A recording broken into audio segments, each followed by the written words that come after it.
তাদের আপনি activity ban করেছেন, তারা ক্যান্ডিডেট দিতে পারবে না, নৌকা নাই। কিন্তু জাতীয় পার্টি তো আওয়ামী লীগের লেজ খালি না, মাঝে মাঝে মাথা। আওয়ামী লীগের জাতীয় পার্টির মধ্যে কি তফাৎ? ফ্যাসিবাদ কায়েমে আওয়ামী লীগ যে অপরাধটা করেছে, জাতীয় পার্টি তো তার চেয়ে কম অপরাধ করেনি। অতএব জাতীয় পার্টিকে ওরা যদি আশ্রয় করে, এই ক্রিটিক্যাল মোমেন্টে শুনলাম যে তাদের নেতারা ভারতে গেছেন, কি জন্য গেছেন, কি করেছেন জানি না।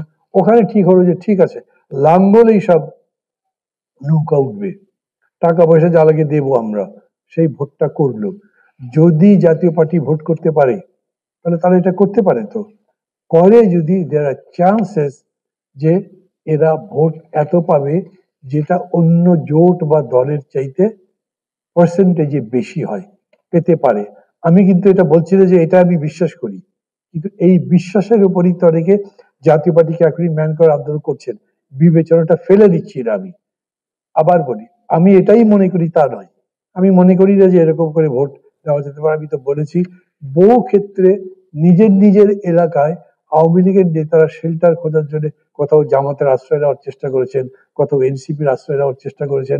যে যেখানে আশ্রয় পেয়েছেন তিনি তার সাথে অ্যালাইন্ড হয়ে গেছেন। অনেক আওয়ামী লীগের নেতা তো এটা ওটা দলে যোগও দিয়েছেন। সেই কারণে অত কনসিলিডেটেড ভোট বা এন ম্যাচ মানে একসাথে আওয়ামী লীগের সব ভোট এক জায়গায় দিতে পারবে আমি মনে করি না। কিন্তু অনেকে মনে করেন।